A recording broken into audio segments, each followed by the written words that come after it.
नमस्कार, मैं अशोक कुमार पांडे और स्वागत है आपका टीसीएच पर। जम्मू के वैष्णो देवी मेडिकल कॉलेज को लेकर जो तमाशा हो रहा है, हो सकता है आप तक वो पहुंचा हो। मामला बहुत सिंपल सा था। पहले बैच का मेडिकल का एडमिशन होना था। वहां पर राष्ट्रीय चिकित्सा आयोग जो है, नेशनल मेडिकल काउंसिल, उसने एमबीबीएस के लिए 50 सीटों की मंजूरी यहां पर दी थी। जो एडमिशन होता है आप जानते हैं नीट के थ्रू होता है।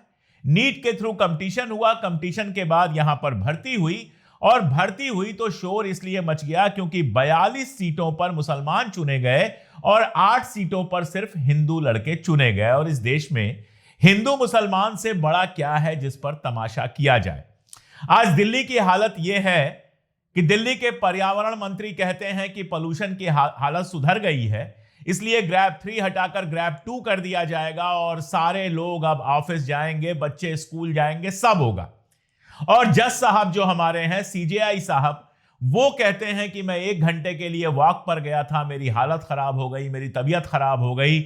और बात यह हो रही है कि हमारा जो कोर्ट है, सुप्रीम कोर्ट है, वो वर्चुअल तरीके से चलेगा क्योंकि पोल्यूशन बहुत ज्यादा है। तो एक तरफ कहा जा रहा है पोल्यूशन ज्यादा है, एक तरफ कहा जा रहा है पोल्यूशन कम हो गया है। यहां पर कोई बहस नहीं है। सारा गोदी मीडिया जो अरविंद केजरीवाल के जमाने में एक से एक विजुअल्स लगाकर पर्यावरण की हालत पर बात करता था, सुप्रीम कोर्ट में केस चला था, क्या क्या हुआ था, अब कुछ नहीं, क्योंकि हिंदू मुसलमान है बात करने के लिए, तो पर्यावरण पर कौन बात करेगा। प्रधानमंत्री जी ने बयान दे दिया पीएमओ सख्त। अब उस पीएमओ सख्त का असर क्या होगा किसी को नहीं पता है। दिल्ली में रहते हुए हम लोग जहरीली सांस लेने के लिए बिल्कुल बाध्य हैं, जल्दी मरने के लिए बाध्य हैं और सरकार के ऊपर कोई फर्क नहीं पड़ता। लेकिन हिंदू मुसलमान का मसला आ जाए तो बस ईएचपी, वीएचपी, भाजपा, आजपा, पता नहीं कौन कौन कहां कहां शोर मचाना शुरू कर देते हैं। भाई, जो ये माता Vaishno Devi institute of medical excellence बना है, इसके रूल बुक में क्या था कि जम्मू और कश्मीर से ही यहां पर भर्तियां होंगी। 370 जब नहीं हटा था तो बहुत शोर यह मचाया जाता था कि 370 और 35A को हटाना इसलिए जरूरी है कि बाहर के लोग वहां जमीन नहीं ले सकते, नौकरी नहीं कर सकते, वगैरह वगैरह। लेकिन ये जम्मू में मेडिकल कॉलेज खुला तो यहां पर केवल जम्मू और कश्मीर वालों के लिए इसको रिजर्व कर दिया गया। सारे नियमों के हिसाब से एग्जाम हुआ, नीट का एग्जाम हुआ, जिससे देश भर के अंदर मेडिकल और इंजीनियरिंग में एडमिशन होते हैं। अब उस एग्जाम में अगर 42 बच्चे जो पास हुए वो मुसलमान थे, तो इसमें क्या उन बच्चों का दोष है? क्या नियम बनाते समय यह नियम बनाया गया था कि यहां पर मुसलमान बच्चे नहीं आ सकते, केवल हिंदू बच्चे ही लेंगे? एग्जाम्पल दिया जा रहा है दूसरी कई संस्थाओं का। भैया, इस देश में कानून है और कानून अल्पसंख्यक संस्थाओं को यह छूट देता है। दिल्ली के अंदर सेंट स्टीफेंस है। स्टीफेंस जो है वो एक क्रिश्चियन माइनॉरिटी का कॉलेज है। चूंकि मुसलमानों की बात की जा रही है, इसलिए मैं क्रिश्चियन माइनॉरिटी की भी बात कर लेता हूं। और क्रिश्चियन माइनॉरिटी का कॉलेज होने के चलते उसको बहुत सारी छूट मिली हुई है और एडमिशंस वगैरह में भी इसका इस्तेमाल किया जाता है। इवन जैन अल्पसंख्यकों के या सिख अल्पसंख्यकों के इंस्टीट्यूट में भी यही होता है। लेकिन नॉर्मल इंस्टीट्यूट में तो यह सब नहीं होता। नॉर्मल इंस्टीट्यूट में नॉर्मल रूल होता है, एग्जाम होता है, जितने मुसलमान भर्ती होंगे मुसलमान भर्ती होंगे, जितने हिंदू भर्ती होंगे, जितने सिख भर्ती होंगे, बाकी सब जितने होंगे उतने होंगे।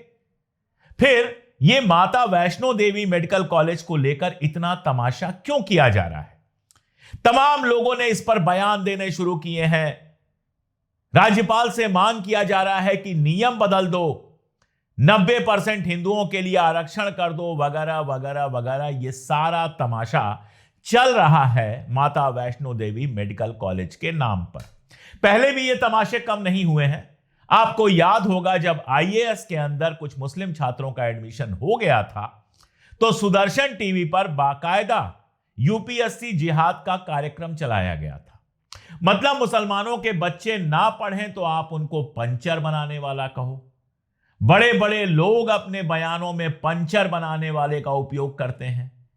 ताना देते हैं कि मुसलमान अपने बच्चों को पढ़ाते नहीं, ताना देते हैं कि मुसलमान अनपढ़ होते हैं।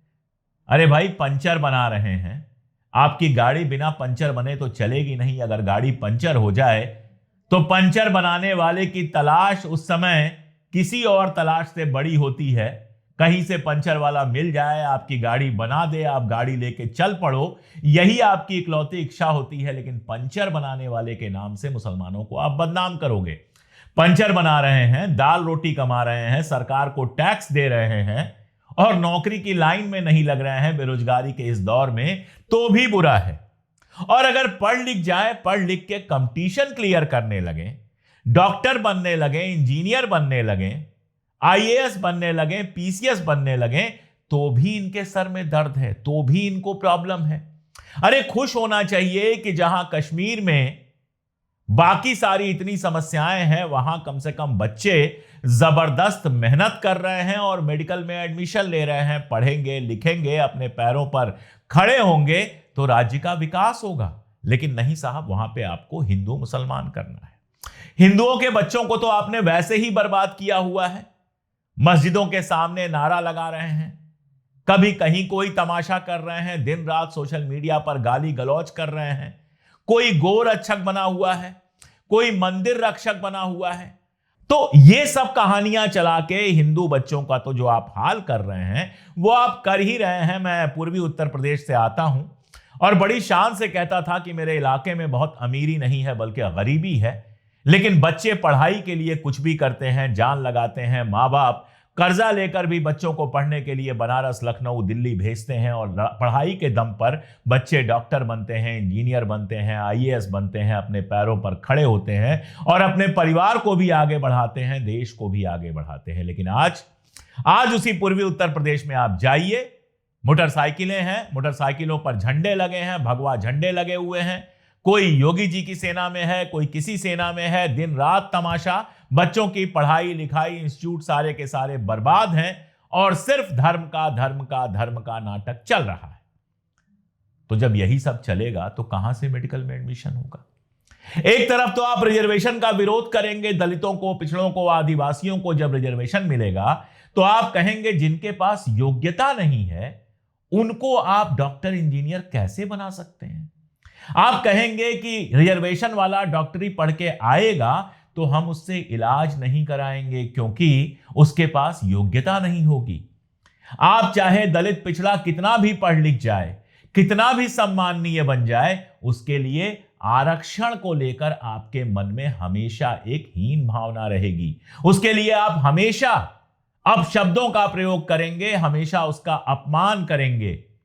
वो जज भी बन जाए, कुछ भी बन जाए, उसका सम्मान नहीं होता है। राम जन्मभूमि वाली बात चल रही थी तो अयोध्या के सांसद को नहीं बुलाया गया। सोचिएगा जरा सा, दलित है शायद अवधेश जी, इसलिए उनको नहीं बुलाया गया। तो एक तरफ तो आप आरक्षण का विरोध करेंगे और दूसरी तरफ वैष्णो देवी मेडिकल कॉलेज में आप कहेंगे 90% आरक्षण दे देना चाहिए। क्यों भाई? जाति के आधार पर अगर आपके हिसाब से आरक्षण गलत है तो धर्म के आधार पर आरक्षण कैसे सही हो सकता है? जरा आप बताइए कि 90% आरक्षण दे देंगे आप तो जो अयोग्य लोग मेडिकल कॉलेज में भर्ती होंगे और मेडिकल कॉलेज में भर्ती होने के बाद मेडिकल की पढ़ाई करके डॉक्टर बनेंगे, उन अयोग्य डॉक्टरों से आप अपना इलाज कैसे कराएंगे? तब आपको डर नहीं लगेगा। आरक्षण से गए हुए दलित डॉक्टर से आपको डर लगता है, लेकिन आरक्षण से गए हुए हिंदू डॉक्टर से आपको डर नहीं लगेगा। सोचिए जरा सा, दिमाग लगाइए कि अपनी ही बात कैसे बार बार आप पलट रहे हैं। दुनिया भर के बयान दिए जा रहे हैं और सबसे ज्यादा कोई बयान दे रहा है तो वीएचपी और बजरंग दल के लोग बयान दे रहे हैं। वीएचपी और बजरंग दल के लोग बताएं कि अपनी सेना में, अपने संगठन में जिन लोगों को भर्ती करते हैं वो डॉक्टर, इंजीनियर बनने लायक बचते हैं या फिर जो किसी लायक नहीं होते हैं वो आपके यहां भर्ती होते हैं नारे लगाने के लिए और बाकी सब करने के लिए। और ऐसे लोगों के भरोसे आप बात कर रहे हैं मेडिकल की सीट की। इस पूरे मसले पर जम्मू और कश्मीर के जो मुख्यमंत्री हैं उमर अब्दुल्ला, उन्होंने एक बयान दिया। ये बयान बड़े गौर से सुनना चाहिए। तो जब मेडिकल कॉलेज आप बना रहे थे, इसको माइनॉरिटी इंस्टीट्यूट का दर्जा देना था ना, फिर क्यों नहीं दिया? देना था ना, आपने नहीं दिया। सिर्फ नीट पे जो है और एंट्रेंस टेस्ट के बुनियाद पे जो है एडमिशन की जाती है, मजहब देख के एडमिशन नहीं होता। अब अगर आप चाहते हो कि इसमें मुसलमान ना पढ़ें, ठीक है ना, अब नहीं पढ़ेंगे हम, आप करिए इसको, माइनॉरिटी इंस्टीट्यूट जो है इसको डिक्लेयर करिए। इसमें जो एक सिख सरदार कम्युनिटी का एक बच्चा है शायद, और बाकी जो मुस्लिम स्टूडेंट्स हैं वो हट जाएंगे, इससे कहीं और एडमिशन हासिल करेंगे। इन्होंने मेरिट पे हासिल किया ना एडमिशन, इनकी एडमिशन कहीं और कराइए। लेकिन कल को जब आप फिर मुसलमानों के खिलाफ उंगली उठाते हो, कहते हो कि ना ये कम्युनल हो गए हैं, ये सेक्टेरियन हो गए हैं, ये जो है ये दूसरों को बर्दाश्त नहीं करते, तो ये याद करिएगा, जब आप इनके बच्चों को बर्दाश्त नहीं करोगे तो कल को फिर जब कुछ हो जाता है फिर आप पूरी कौम को कसूरवार मत ठहराइए इसके लिए। जब वो क्या नाम है, वो फरीदाबाद की यूनिवर्सिटी में बच्चों ने एडमिशन हासिल किया तो क्या पूछा इन्होंने कि ऐसी जगहों में ये जाते क्यों हैं, इन जगहों में ये जाते क्यों हैं जहां पे ये रेडिकलाइज हो जाते हैं। जब माता वैष्णो देवी जैसे मेडिकल कॉलेज में बच्चे जाने के लिए तैयार हैं, उन्हें कोई इस बात की मतलब कोई परेशानी नहीं है कि वो नाम माता वैष्णो देवी का है या उस संस्था से पैसा लगता है, वो तालीम से उनका मतलब है, वो चाहते हैं डॉक्टर बनना। अब आप उनका मजहब देख के उनको एडमिशन डिनाई करना चाहते हो, कल को फिर वो अगर किसी और इंस्टीट्यूशन में चले जाएं जहां पे फिर वो रेडिकलाइज हो जाएं, इसके लिए फिर कौन सुनील शर्मा साहब कहेंगे कि वो कसूरवार हैं। आप ना मुसलमान बच्चों को इस तरह मत धकेलिए, क्योंकि उसके बाद फिर जो हो जाता है उसके लिए फिर आप पूरे कौम को कसूरवार ठहराते हो, मत करिए। और मैं फिर इस बात पे आता हूं, अगर आप चाहते हो कि मुस्लिम बच्चे जो हैं आपके इस मेडिकल कॉलेज में नहीं पढ़ें, मेहरबानी करके इसका आप स्टेटस बदल दीजिए, इसको माइनॉरिटी स्टेटस दे दीजिए और हमारे बच्चे जो हैं वो कहीं और एडमिशन हासिल करेंगे, बांग्लादेश जाएंगे, टर्की जाएंगे, कहीं और जाएंगे। तो उन्होंने बहुत साफ साफ कहा कि कहा गया था कि यूनिवर्सिटी के अंदर एडमिशन केवल योग्यता के आधार पर होगा, धर्म के आधार पर नहीं। यदि आप योग्यता के बिना एडमिशन करना चाहते हैं तो सुप्रीम कोर्ट का दरवाजा खटखटाना चाहिए। धर्मनिरपेक्षता शब्द हमारे संविधान का हिस्सा बना हुआ है। अगर आप इस देश को धर्मनिरपेक्ष नहीं रखना चाहते हैं तो इस शब्द को संविधान से हटा दें। वैसे तो इन लोगों की दिल की इच्छा यही है कि संविधान बदल दिया जाए और उसको पूरी तरह से हिंदू राष्ट्र के संविधान की तरह बना दिया जाए। दैनिक भास्कर में एक आर्टिकल निकला था संविधान दिवस के अवसर पर। उस आर्टिकल में बताया गया था कि हिंदुओं के जितने संस्कार हैं सबकी अनुमति देता है संविधान। वैसे तो संविधान सबको सबके संस्कारों की अनुमति देता है, लेकिन मेरा एक छोटा सा सवाल खासतौर पर उन भक्तों से है जो मेरा वीडियो गलती से देख रहे होंगे। अगर हमारा संविधान हिंदुओं के सभी संस्कारों की इजाजत देता था, ऐसा संविधान जिसको बाबा साहब अंबेडकर ने ड्राफ्ट किया, जवाहरलाल नेहरू, मौलाना आजाद, सरदार पटेल और तमाम लोगों के समय जो संविधान लागू हुआ, वो अगर हिंदुओं के सारे संस्कारों की इजाजत देता था तो जरा मुझे आप ये बता दीजिए कि फिर आप कांग्रेस को या बाबा साहब को हिंदू विरोधी कैसे कहते हैं। मुझे यह बताइए कि इस संविधान का विरोध आरएसएस ने क्यों किया था। मुझे यह बता दीजिए कि गोलवलकर साहब जो हैं वो इस संविधान की जगह मनुस्मृति क्यों चाहते थे।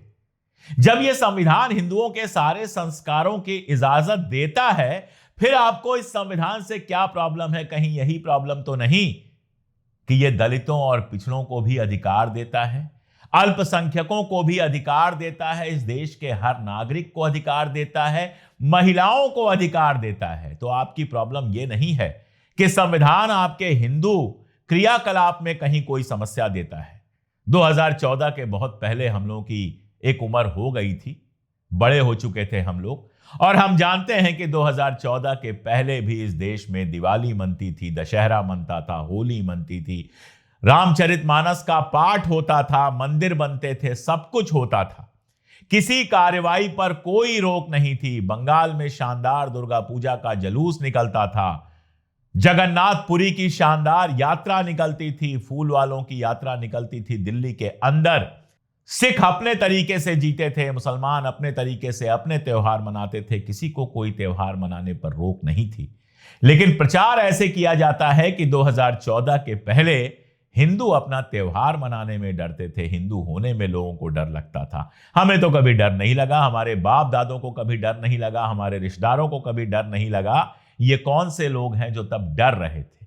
दरअसल सारी प्रॉब्लम यही है कि अपने लिए तो आरक्षण चाहिए। आप देखिए, इकोनॉमिक वीकर सेक्शंस के लिए आरक्षण दिया गया, ईडब्ल्यूएस के लिए आरक्षण दिया गया, और तब किसी को दर्द नहीं हुआ। तब किसी ने नहीं कहा कि ईडब्ल्यूएस से अयोग्य लोग आ जाएंगे और उससे परेशानी होगी। परेशानी इनको सिर्फ दलितों और पिछड़ों के आरक्षण से है। बात करेंगे योग्यता की, लेकिन माता वैष्णो देवी मेडिकल कॉलेज में जब योग्यता के आधार पर, कंपटीशन के आधार पर 42 मुसलमान चुनकर बच्चे आ जाएंगे, तब इनको फिर से परेशानी होने लगेगी। तब ये योग्यता की बात नहीं करेंगे। तब इनके दिमाग में नहीं आएगा कि कंपटीशन हुआ था, जिसने क्लियर किया वो जीता, जिसने क्लियर किया उसको सीट मिली। तब इनके दिमाग में नहीं आएगा कि अगली बार जम्मू के बच्चे या कश्मीरी पंडितों के बच्चे बेहतर कर सकें, इसके लिए आप उनको फालतू के धार्मिक उन्माद से बचाकर पढ़ने लिखने की तरफ ले जाइए, कोचिंग्स खोलिए, उनको ट्रेन कीजिए ताकि मेडिकल कॉलेज में उनका ज्यादा एडमिशन हो सके। यह सब दिमाग में नहीं आएगा। दिमाग में तब 90% रिजर्वेशन आएगा। अपना जहां मामला है वहां 90% रिजर्वेशन चाहिए, लेकिन जहां दलितों, पिछड़ों, आदिवासियों का मामला है वहां 23, 24, 27, 50% आरक्षण से ही हालत खराब होने लगती है। आप समझ सकते हैं कि आरक्षण से इनका विरोध सिर्फ दिखावे का विरोध है। योग्यता की इनकी बात सिर्फ दिखावे की बात है। और मुसलमानों को पंचर वाला कहते तो हैं, लेकिन कंपटीशन में जब वही मुसलमान हरा देते हैं, तब उसको स्वीकार करने की जगह इस तरह के तमाशे मचाए जाते हैं। आप खुद सोच के बताइए कि इस तरह के तमाशे क्या सही हैं, या फिर तमाशा करने का विशेषाधिकार वीएचपी और बाकी लोगों ने ले लिया है। मुद्दा कोई भी हो, उसको हिंदू मुसलमान बनाकर तमाशे करते रहना, यही इनका काम है और इसी के सहारे इनका वोट बैंक मजबूत होता है। बताइएगा जो भी आपको लगे कमेंट में। वीडियोस अगर काम के लगे तो दोस्तों, रिश्तेदारों तक भेजिएगा। चैनल अब तक सब्सक्राइब ना किया हो तो चैनल तो सब्सक्राइब कर ही लीजिए, और अगर मुमकिन हो तो 3 रुपए रोज से कम की हमारी मेंबरशिप ले लीजिए, ज्वाइन बटन दबा के, या फिर हमारे पिन कमेंट और डिस्क्रिप्शन में जो लिंक दिया हुआ है वहां से। आपसे ताकत मिलेगी तो हम वो सच कह पाएंगे जो कहने की हिम्मत गोदी मीडिया में तो नहीं ही है। आज के लिए इतना ही, बहुत शुक्रिया।